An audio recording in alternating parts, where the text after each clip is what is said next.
We're dealing with one specific, very simple philosophical problem in this video. And then we're dealing with a broader set of cultural questions that you are going to have to examine for yourself, and you're going to have to figure out how they apply to your own life. And if you're a parent, how they relate to how you choose to raise your sons and daughters, and even just looking around at your friends and contemporaries, figure out, does this guy know what the fuck he's talking about? Is this guy worth listening to? Is this guy worth taking seriously? How you evaluate yourself, how you make decisions about how you're going to be a person of substance, and how you evaluate the voices that surround you, whether they're personal friends, colleagues, relatives, or people whose podcasts you put into your ears while you're on the step machine at the gym. For many, many centuries, there was no question, there was no doubt in the Western European cultural mind that the first step to being taken seriously as an intellectual was the study of foreign languages. There was no doubt about this. How many languages could Karl Marx read? I'm not a Marxist. I'm Karl Marx's harshest critic. Did you know he could actually read Latin at quite a high level? Did you know, to a remarkable extent, his whole philosophy is really kind of ripping off things he loosely interpreted or misunderstood from ancient Roman authors like Appian and, Tacitus and what have you. I was reading a very, very detailed essay from Karl Marx recently, cross-examining not Cicero, but pseudo-Cicero, an essay that's attributed falsely to Cicero. And I didn't realize Karl Marx was so committed to that life. Well, why? Why was Karl Marx so committed to the study of Latin? Because he wanted to be taken seriously. And he lived in an historical period of time when nobody really doubted or questioned. To be a man of substance, to understand philosophy, to talk about things like philosophy, politics, economics, exactly the things Karl Marx talked about, you had to know your stuff. You had to be able to defend your level of reading comprehension in Latin. Now, again, I despise Karl Marx. I'm an anti-Marxist. I'm his harshest critic. The guy could both read and write French at a remarkably high level. You know, English was maybe his fourth or fifth language. He moved to England at one point, buckled down, started reading in English. You know, the study of the English language opened the whole world to him. Within Europe for centuries, no matter what language you grew up speaking, and for most of the history of Europe, Italian wasn't one language, and German wasn't one language, and French wasn't one language. Really, what you called Italian, you could probably only communicate fluently with people from the same little province, maybe a couple of cities clustered together in Italy, and so on for France and Germany. These were broken up into dialect areas. Learning foreign modern languages was crucial to your being able to connect with the wider world intellectually, being able to, say, read a newspaper in some major language. And Europe keeps going. Imagine you grew up in Poland. You know, imagine you grew up in any of these places. You're struggling with the difference between local dialect and national and international languages. Yeah. And then there was this tremendous set of cultural assumptions about the significance of Latin and the significance of Greek. And in our era right now, we're all really skeptical about this, aren't we? Why would anyone take Sam Harris seriously? What education, what background does he have that substantiates his claim to being authority about anything politically? Sam Harris is certainly a political leader, a political opinion maker, political commentator, right? Why would anyone take Sam Harris's opinion seriously about the interpretation of the Bible, about the history of religion? Oh, I'm sorry, Sam Harris. Does he read Greek? Does he read Hebrew? Does he read Arabic? Does he know any of the languages concerned in the study of the Oh, I'm sorry, Matt Dillahunty. Matt Dillahunty, did he complete high school? I'm not sure. I know that whatever little paltry bit of education he had, he went straight into the army. And here we are, all sitting back and receiving the wise words of Matt Dillahunty with, great seriousness and regarding him as a sage and a leader in our times. And I'm sorry, can't read Arabic, can't read Hebrew, can't read Greek, can't read Latin. What? There's another sort of question, though, that a lot of my viewers try to get at with me indirectly. What a lot of my viewers want to know is the study of foreign languages. Like in my case, the study of Chinese. I studied the ancient language Pali, an ancient language from India. I studied Korean Ojibwe. This is not a complete list. I've studied Korean, I've studied Cambodian, I've studied Laotian. So is there some significance to the study of alien foreign languages as such that assists you in living the life of the mind, that helps you become a person of real substance, of real staggering insight and perspicacity when dealing with philosophy, when dealing with politics? Is there some advantage, some kind of acumen you develop through the study of language that's independent from, unrelated to the value of the particular books written in that language? Like, what exists to be read in Latin may or may not be interesting to you, may or may not be valuable to you. What exists to be read in Sanskrit may not be interesting to you, may not be valuable to you. Guys, the Vedas. I mean, sorry, there may be nothing in the corporate of extant Sanskrit literature that interests you in any way. But is there still some value? Is there something you develop, some kind of acumen, some kind of talent? Is there some way in which you become a better person, a more profound person, more able to deal with philosophy just because you have studied a foreign language like Latin, like Sanskrit, like Chinese, you name it? Where does the list stop? Now, I'd be the first to say there's nothing in particular I want to read in French, just being real with you. You can, a large number of people in this audience, you've either studied French or you've studied Spanish.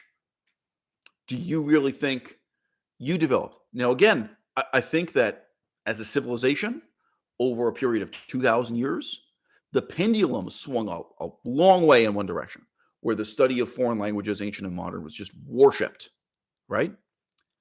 And now it's really swung back to the opposite extreme, where there's a lot of hostility, there's a lot of skepticism.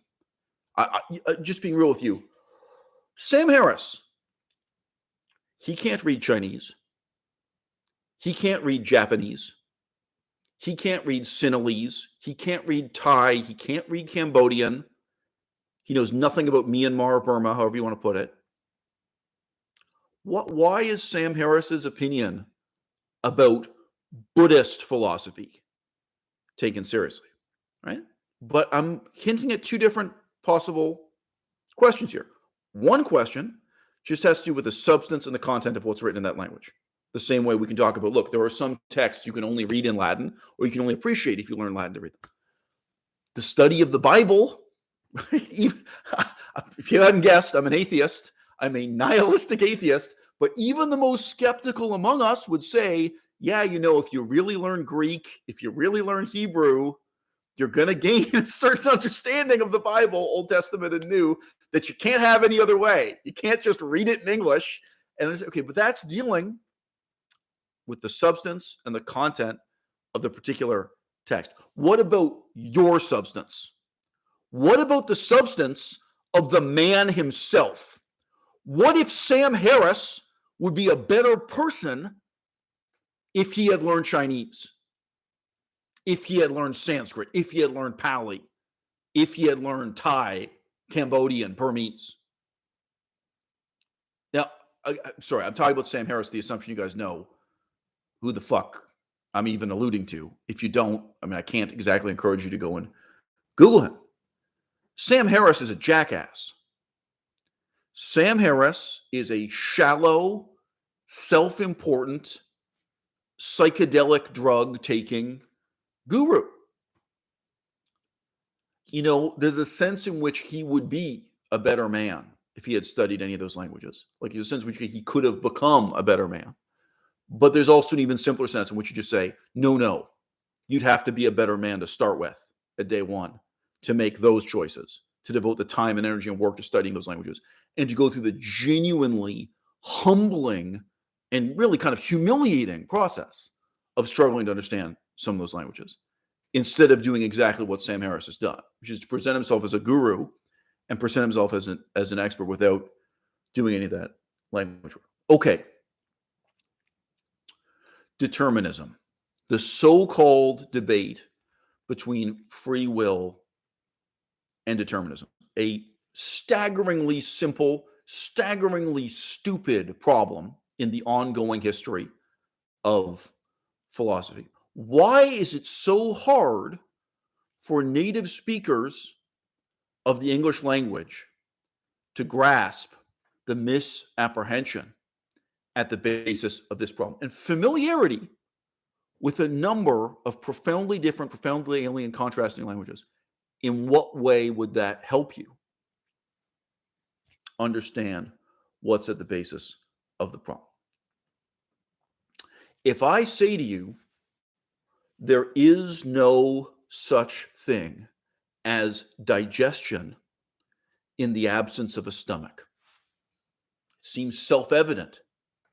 It seems so obvious. If I say to you, there's no such thing as an idea without a brain to idealize it, without a mind to mentate it, it sounds like I'm writing a fucking tone poem.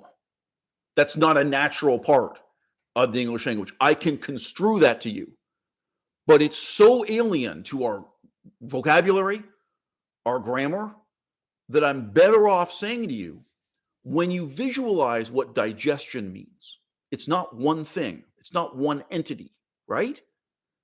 There's stomach acid involved. There are many, many organs involved, right? It's a convoluted bunch of narrow passageways in your body. It involves a whole synergy of sinews coming together, and heat and energy, and microorganisms like bacteria.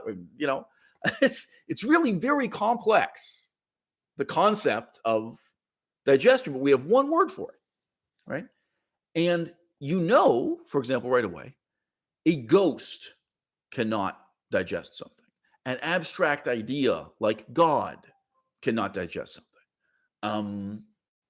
If you arrive at the scene of a crime, and let's say they don't let you walk around the scene of the crime, but the police show you a series of photographs while you're standing there. If there's food left behind at the scene of the crime, and they say to you, this food, you know, it had already been digested. A number of possibilities. So what do you mean? Like the murderer threw up? There's a pile of vomit? As soon as you're talking about something digested, you're talking about something that can only be the product of digestion. It has to be done by someone. And if we say someone or something, when we say something, it's a very limited range of things. Digested. So either a person ate something and vomited at the scene, or a dog, or a cow, right? So even saying someone or something is kind of misleading. Nobody thinks a god or a ghost or an abstract concept or anything else. Someone did the digestion. That's what we can talk about, a digested thing being present as evidence at the scene of the crime. When I say to you, this is determined, it is not obvious to you in the same way that it must be determined by someone. The act of determining is done by a person with a mind, in the same way that the act of digesting is done by a person with a digestive system, or possibly a cow or a dog. But there aren't a lot of possibilities. If you've grown up your whole life only knowing one language, only working within one set of idioms, one vocabulary, one grammatical pattern, it's very hard for you to stretch your way of thinking and really examine the meaning of the word determined in these kind of complex, hallowed sentences we have about determinism versus free will, and say, wait. We have a cultural tradition that regards determinism, meaning the determination of your fate, the determination of the choices you make, the determination of the outcomes, the choices you make. We regard that as something done by God over thousands of years, whatever. And many religious traditions do this, not just Christianity. This idea of fate being fixed for you. In some cultures, it's the spirits of your deceased ancestors, like your grandparents. And some it's this, some it's that. But the idea that there's a disembodied, nebulous, magical force, gods, goddesses, that determine things for you, that's a cultural expectation. But when you really think about it, when you really think about what it means for me to determine something, it's just as precise and just as misleadingly imprecise as digestion. Okay, what I'm doing with my brain when I determine something, is that more or less complex than what I'm doing when I eat food and digest it? It can't be disembodied. It can't be abstracted. You can't write a diagram on a chalkboard and talk about that diagram determining something. You can't put the laws of physics, like gravity, on a chalkboard and talk about gravity determining something. And most importantly of all, and worst of all, you cannot do what modern hippies do, hippies in the Western spiritualist tradition, and simply replace the name of God with the universe, and then talk about the universe determining your fate, the universe answering your prayers. And that is nakedly what's going on when these so-called skeptics, so-called atheists, talk about the contrast between determinism and free will. And again, I'm sorry, this should be obvious to you.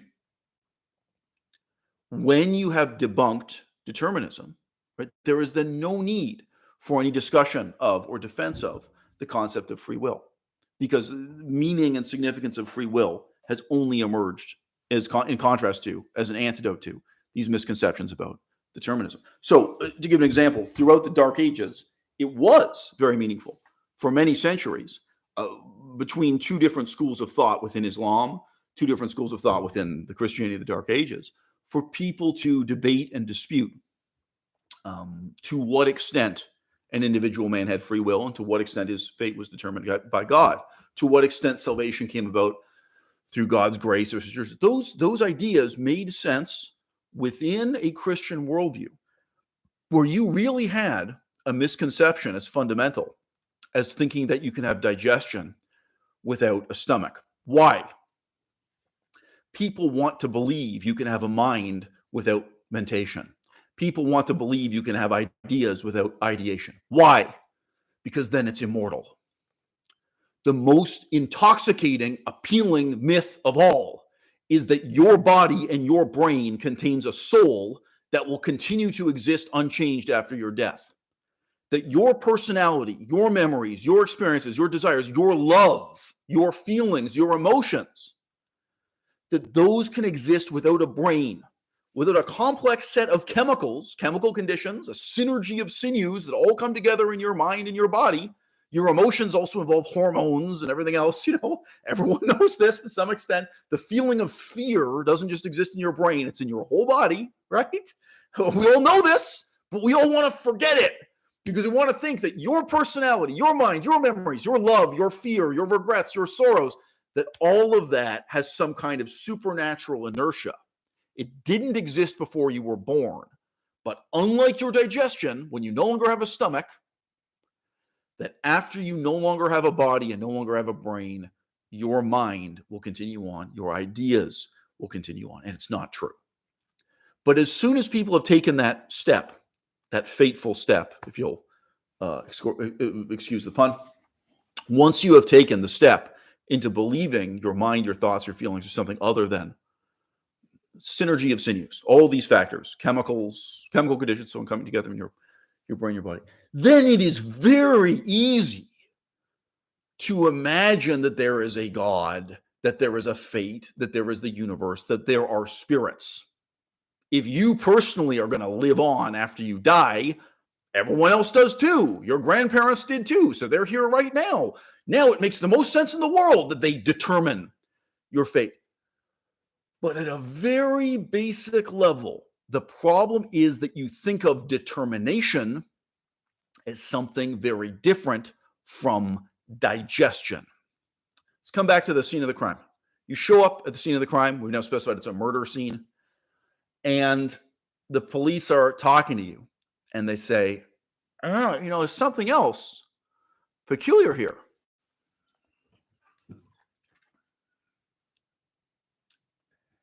Whoever did this before they left scattered bananas all over the ground. Very suspicious. So you say, well, wait a minute. If there are bananas scattered on the ground, so maybe that's not from the murderer. Maybe someone discovered the body. Someone was walking home carrying their groceries, and they're so surprised. They see the body, and they drop bananas on the ground. They just turn and run away, or they run away and call the cops. They don't care that there are just bananas scattered on the ground. Now, likewise, by the way, when I said before, there was food on the scene that had been digested. Well, okay, you don't know that that's the murderer. Someone else could have seen the body and vomited, and there's a pile of semi-digested food, right? Okay, but what is the possible source of this? If there are bananas on the ground, maybe we're in Chiang Mai, Thailand. Maybe we're in Lopburi, Thailand. Possibly a monkey could have come. There's some other possibilities. Right? It's not possible it's a god or a spirit or whatever. Well, how do you think these bananas are? And then the detective says something. No. That's the strangest thing. These bananas, they're not raw. They're cooked. In English, it is very clear there is no disembodied cooking. There is no abstract cooking. Whether we're talking about bananas that are deep fried, a banana fritter, there are different ways to cook bananas, you guys didn't know. You can make bananas into a dessert by cooking them. Whether they are sauteed, what have you. Whether they're covered in like a sugar, like a caramel or what have you. You can also cover bananas in chocolate. There are different ways to cook bananas. All right. When I say to you that the bananas are cooked, you know this has been done by someone, and it's even kind of misleading to say someone or something. What's the range of possibilities for the thing if it's not a person? An incredibly talented monkey? I mean, an incredibly talented trained dog? No, not really. Really? Okay, so the bananas were cooked by someone and placed at the scene of the crime. We do not think of the word determined in the same way that we think of cooked, as simply indicating the particular actions of a human being. You have a friend like Cosmic Skeptic who believes in determinism. And I've heard this guy talk about determinism, especially in relation to rape. I'm just mentioning remarkably. He really feels, I've played clips of this before. He feels that if a person desires rape enough, he can't overcome this, and he's helpless, powerless against his own desires. I've heard him speak on this precise issue several times, and it's quite disturbing in its implications. I disagree with his philosophy at every level. But let's use something a little bit less horrifying than rape. If someone says to you, they failed a test at the university, they failed the test. Let's say Cosmic Skeptic himself complains to you, he did really poorly on a certain exam, and it's gone on to shape the rest of his life, a particular test. And I've heard him say something like that, some vague things about regretting what happened in his academic career at certain stages. Okay. What is the significance of saying to him, no, the fact that you got a bad grade on that test, that was determined. It wasn't up to you. You didn't determine it. It was predetermined.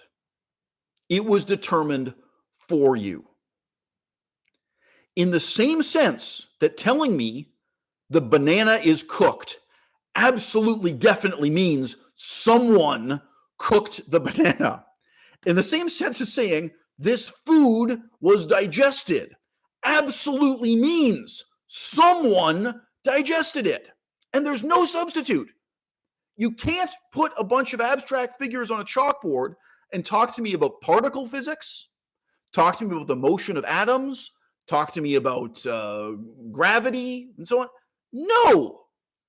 Either the banana is cooked or it's wrong. Or it's raw, pardon me. If the banana is cooked, it's cooked because someone cooked it. Either the banana is digested or it's not digested. If it's been digested, it's because someone digested it. No substitutes, no abstraction. If your failure on this text was determined by someone other than you, you are claiming it was determined by someone. Who? Now, maybe you go to a corrupt university where someone paid a bribe.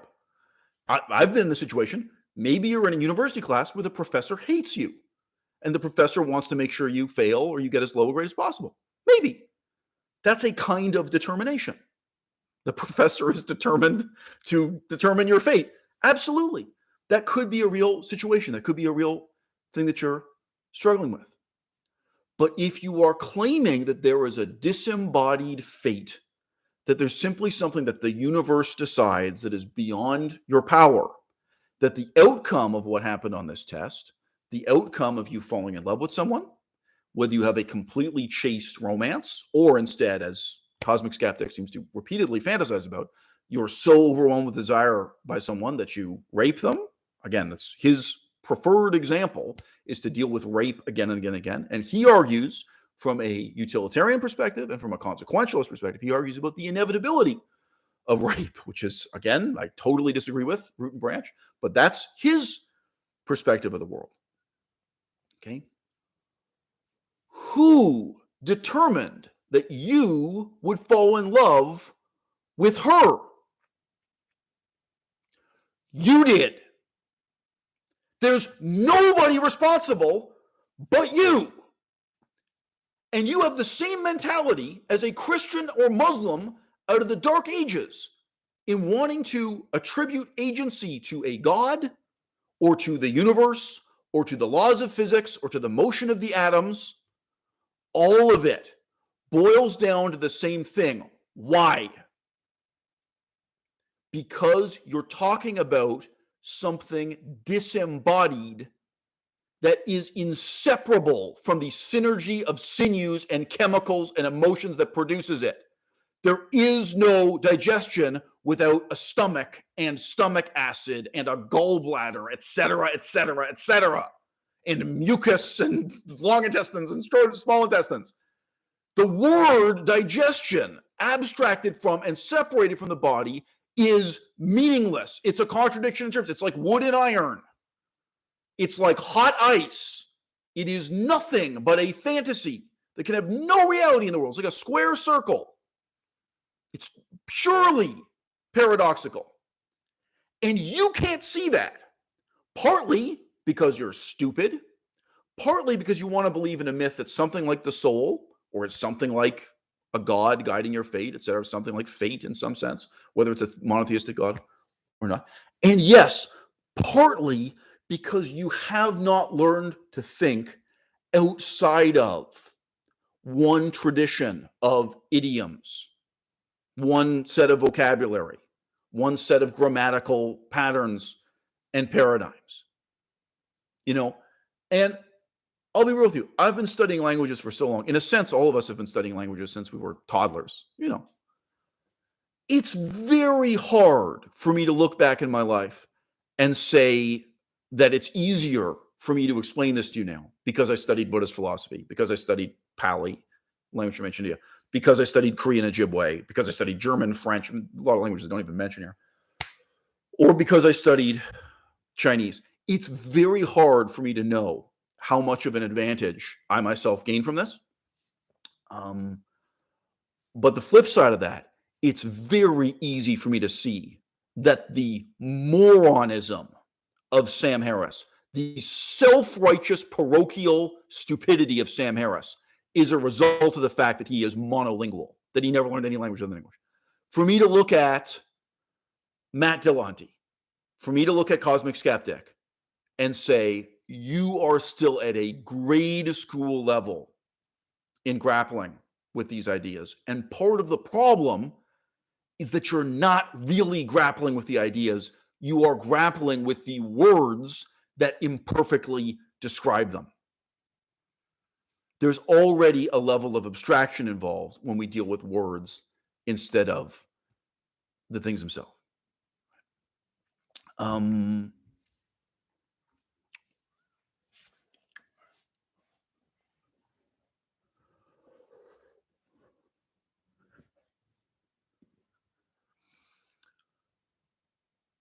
What would be the significance of proving that a murder was determined or predetermined by someone other than the murderer.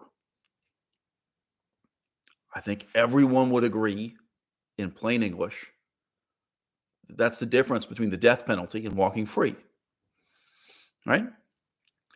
If you are really in a situation where you have to get into court and explain that you were there, but you didn't pull the trigger, whatever, someone else pulled the trigger, maybe you were holding the gun and someone else, but whatever the situation was, it looks like you shot this person, but actually, it wasn't your choice. It wasn't your decision. It wasn't your act of volition. It wasn't, in this sense, your act of free will. It was somehow determined for you. Everyone knows the significance of that. Okay.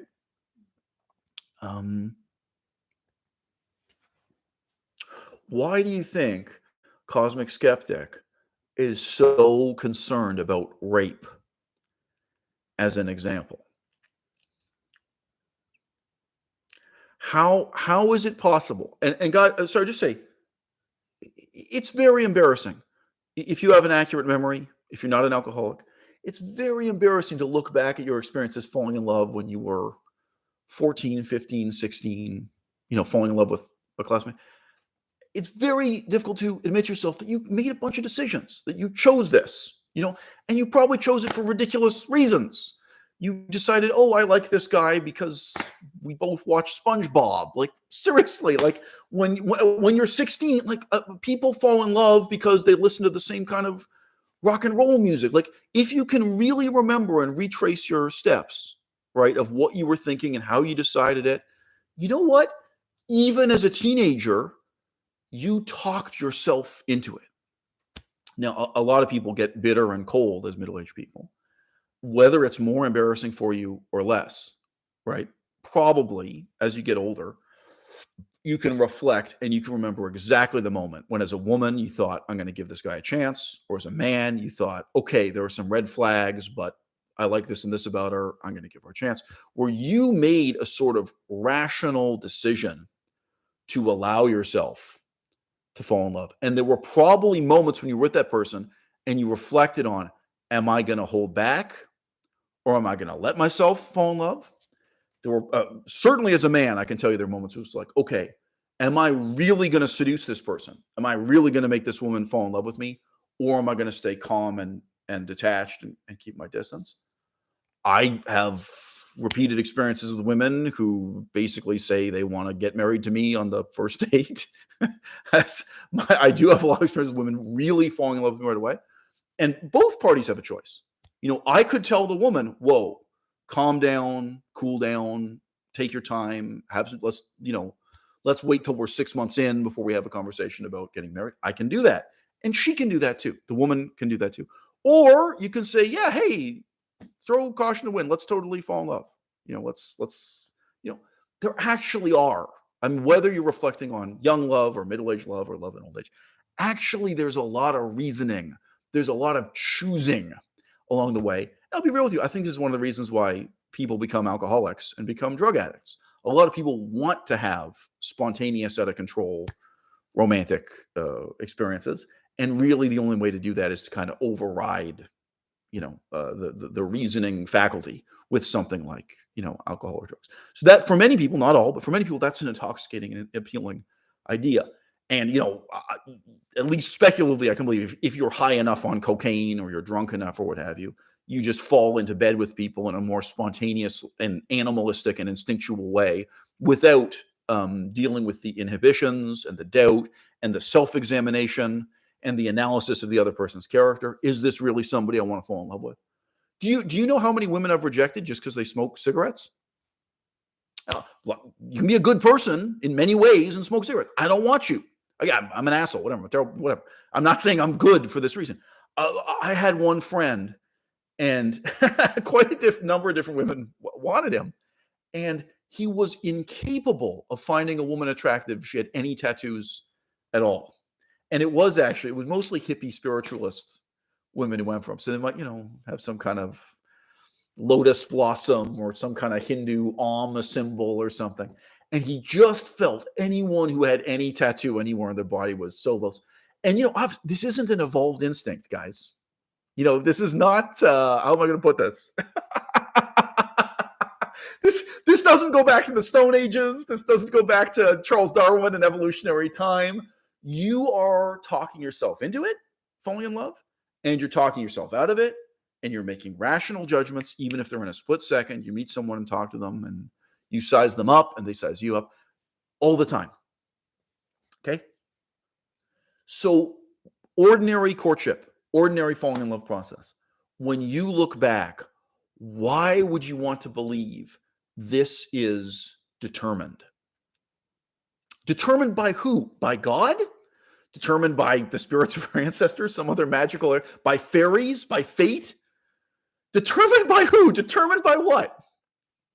Again, I think in reality, what most people believe in determinism, they believe it's determined by the universe, which is the same sort of faceless, omnipotent God that the hippies believe in, hippie spiritualists, right? But at least when these eminently rational skeptics and atheists are on camera, what they will claim is, no, it's determined by the motion of atoms, like Lucretius, like the ancient fucking poetry. Oh, no, it's the laws of physics and the swirling of the void that Socrates believed in and the motion of the atoms. No, what you have to realize is, if you take a step back and you get out a microscope and you were to look at every skin cell on your fucking skin and you were to think about it in terms of the atoms composing your body, what you realize is, in some sense, this is determined. And that sense is nonsense. And what you have to examine are your own motivations for wanting to believe that. Because what you are doing precisely is shirking responsibility, just as clearly as when Cosmic Skeptic talks about rape and wants to absolve the rapist of responsibility. And the answer is no. Whether you think of it as an act of your soul or an act of God, no, it's just you. This is 100% on you. This is your decision. And if you ever were in a situation where you as a man had sex with a woman and it was determined by her and not by you, that would be rape also. It would be rape the other way around. That would be the woman raping the man. If you were ever in a situation where you as the man did not determine whether or not you're going to say, by definition, if it is determined, it is rape, right? If it's determined by one person only and not by both people consenting to it. And yes, by the way, it is rare, but I have known men who were raped by women. Just very briefly, in one case, the woman was a fully trained medical doctor and surgeon, and she drugged the guy and tied him up and raped him. I mean, she knew exactly what she was doing. And she used the specific drug she used to immobilize him. He could still get an erection. She knew exactly what drug. It was a premeditated act of rape. So even though it may be rare, yes, women do sometimes rape men. Just you do not hear about it as often. I'm certain if you wanted to take her to court, I don't think in that case there'd be a lot of doubt about it. Okay.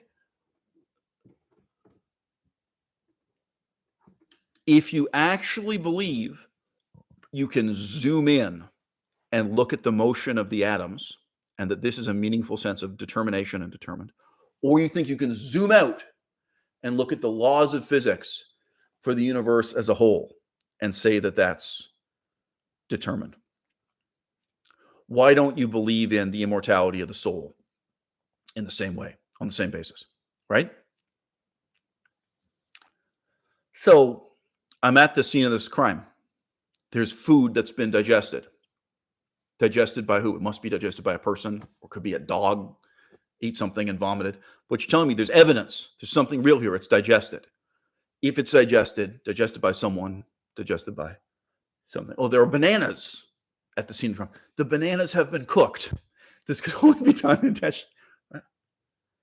It is meaningless, in the truest sense of the word meaningless, for you to tell me that there is no difference between this banana and one that has been digested. Because when you zoom in and look just at the motion of the atoms, right?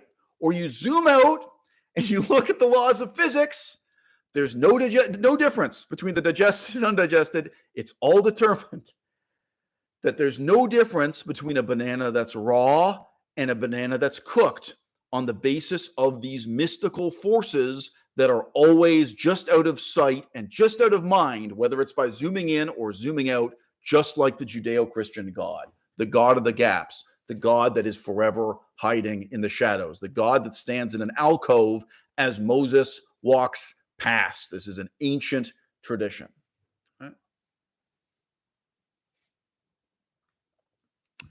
If you are willing to believe that your fate is decided for you by forces that are unseen in exactly this way, you would not need any more evidence than you already have to believe that your soul exists forever, independent from your body, that after you die, you have an immortal soul, right? Because you can answer the same objection. So here's an example from ancient Buddhism. In the Pali Canon, it describes a king who tortured and killed people to death. In ancient India, it was the king's job.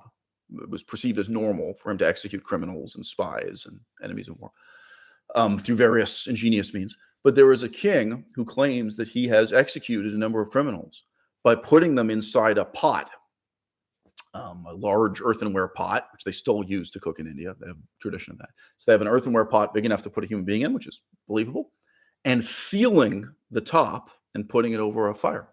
Some person dies a horrible death, obviously, sealed and satisfied. And he says, there's no soul. The soul doesn't escape. Like he's proved it. He's going to prove this. Where is the soul, right? Not just when you perform an autopsy on someone, but however you want to think. Oh, no. The same way that you're willing to believe in fate, in destiny, as not requiring evidence, as being totally contrary to all the evidence, you can believe in the same way that the soul exists at the level of these subatomic particles, and you can believe that it exists at the level of these abstract principles of philosophy far, far away. And it is just as ridiculous for you to ask me to prove to you that I have free will as it is for you to ask me to prove to you that I digest these bananas. The bananas go into my mouth in one form, they come out in the toilet in another form, okay? You can claim it is an act of faith on my part that I believe my body is transforming these bananas through the act of digestion. The onus is not on me to show you the synergy of sinews that constitutes digestion. The onus is on you to prove that there is something as contradictory as a square circle, as contradictory as hot ice, as contradictory as hot ice, as contradictory as a square circle, something completely paradoxical, that there is a disembodied kind of digestion that can exist without my body, without the synergy of synergies, right? In the same way, the onus is on you to prove that there is a kind of determination, there is a kind of determining that can exist without a mind and a body and all the chemicals that come together in the making of a decision, in the making of a determination. What human beings are addicted to is the childish notion that I have eyes and a painting on the wall has eyes, therefore the painting can see. 6-year-olds see the world that way. 6-year-olds are afraid of their teddy bear at night because they think it's alive. They think it can see out of its eyes. There's a very ancient, very primal, instinctual reaction that we regard mannequins and drawings as having the same properties as the things they depict. The laws of physics on a chalkboard are like a painting with eyes. They see nothing. They decide nothing. They determine nothing. We do. Whatever can be written on the chalkboard, whether it is a diagram or a formula or a fact, is only a depiction of an idea. Ideas don't even exist on the chalkboard. Ideas don't even exist as abstractions. They only exist as a synergy of sinews within your mind in the same limited sense that digestion, invisibly and constantly at all times right now, exists in between your bowel movements.